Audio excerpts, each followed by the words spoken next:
Good morning, everyone. My name is Jord Vink. I would like to present some data from the B-STARS trial, which is a larger clinical trial that took place at the University Medical Center and Rehabilitation Center De Hoogstraat. And this clinical trial looked at a TMS treatment for the promotion of upper limb recovery after stroke. But in this talk, I would like to focus on the same data, but now move the focus to mapping the reorganization of the motor cortex and look more in depth at the mechanism of recovery after stroke and the potential role of a treatment. My disclosures, I do have to disclose that I'm also part-time employed at Brain Science Tools, which is a company that manufactures MRI-guided neuronavigation. But let's get started. First of all, why do we do this? A large portion of stroke patients suffers from motor impairments after stroke, which is about 70%.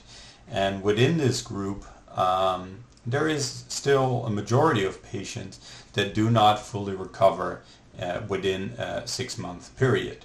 And even with recent advances in acute stroke therapy like thrombectomy or thrombolysis, we still see that majority of patients do not fully recover.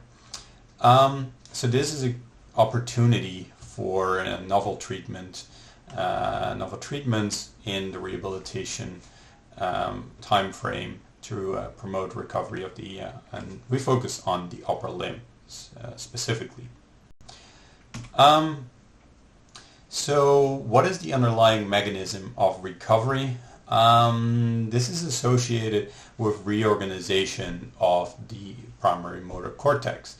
And this is beautifully shown in a preclinical study on non-human primates where they looked at the effects of rehabilitative therapy on the functional organization of the motor cortex.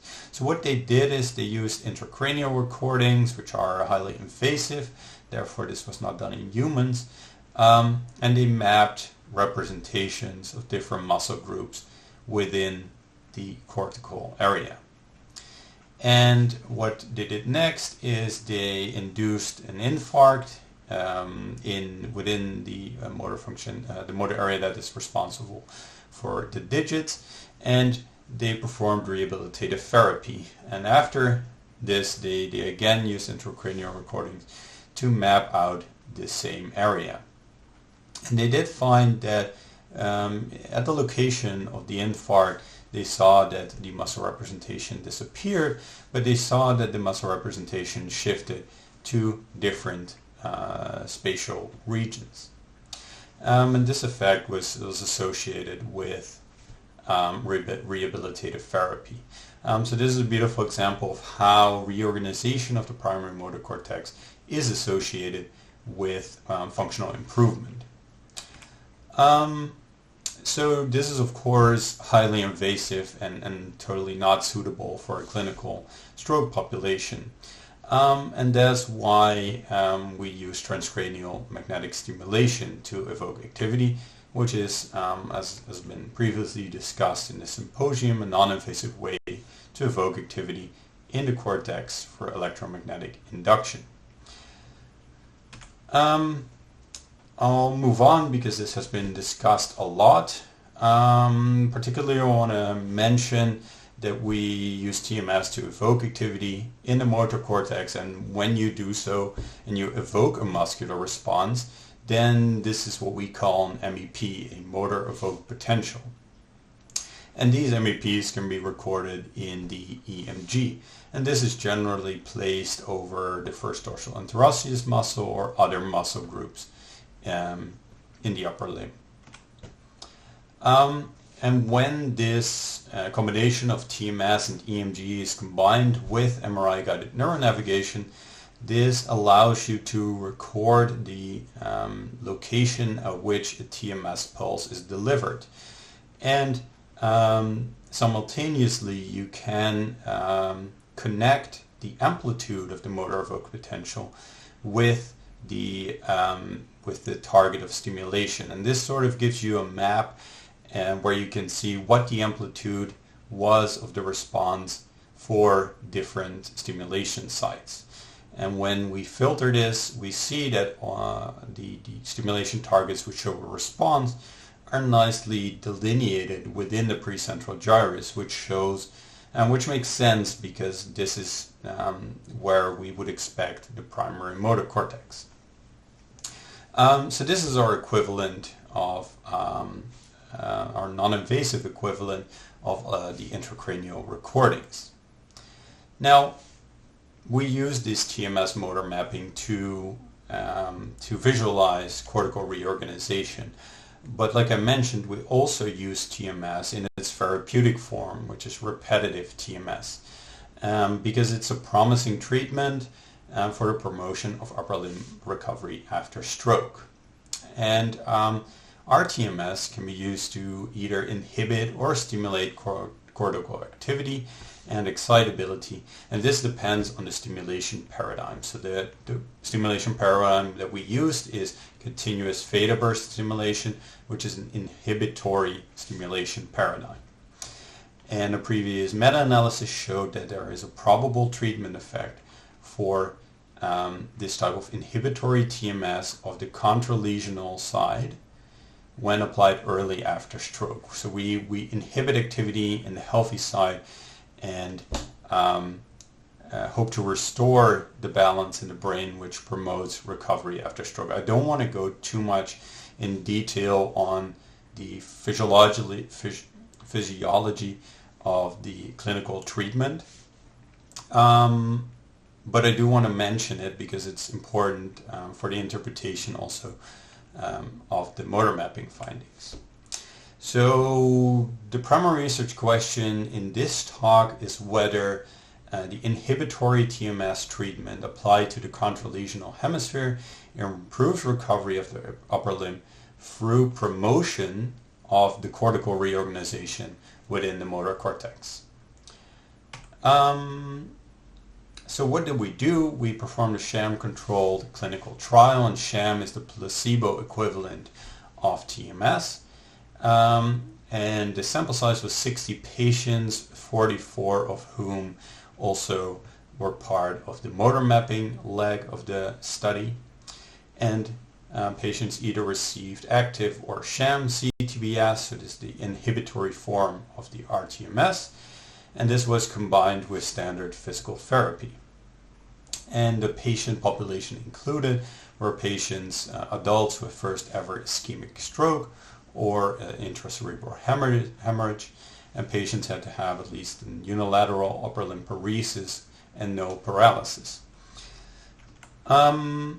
So what does our timeline look like? And I think this is one of the strengths of the study, is that we have a lot of follow-up time points where we assess a wide range of outcome measures. And to walk through it, within 3 weeks after stroke onset, we performed the first cTBS treatment, which lasts for 2 weeks with daily treatment sessions, and then we have multiple outcome assessments up until 1 year after stroke. And during these outcome assessments, we assess, among others, but relevant for this talk, our upper limb motor function tests, and we acquire the motor maps that we previously discussed.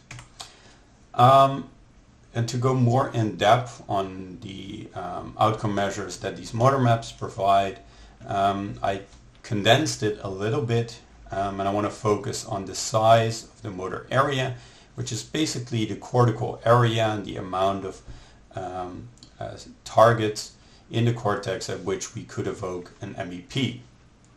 So in this case, in this example grid, we have 4 grid points at which we evoke an MEP, which is same in the follow-up visit, so the size is constant.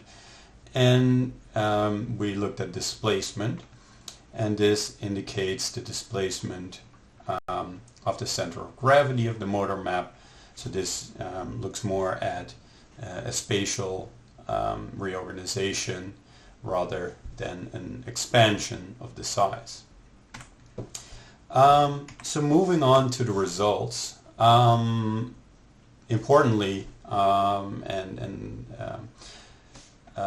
we focus first on the effect of the treatment. Did we find a clinical improvement in upper limb recovery?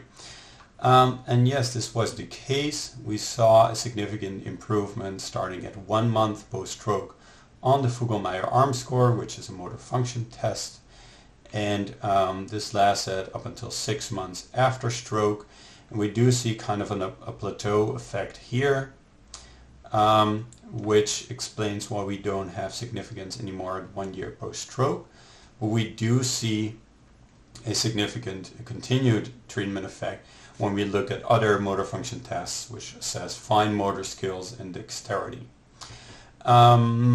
But I want to restrict this presentation to just this clinical finding because I want to focus on the cortical reorganization. And one striking finding that we had was we saw that cTBS resulted in an increase in ipsilesional motor area size. So the motor area size increased in the active group compared to the sham group. And the trajectories are shown here. Individual data points in orange are the active group, and the points in blue are in the sham group, with an average population mean plotted over this. And finally, we also saw that the contralesional motor area size did not change over time. And this is similar to what we expected, because the contralesional side is the healthy side, and we do expect to have like stability in the healthy side.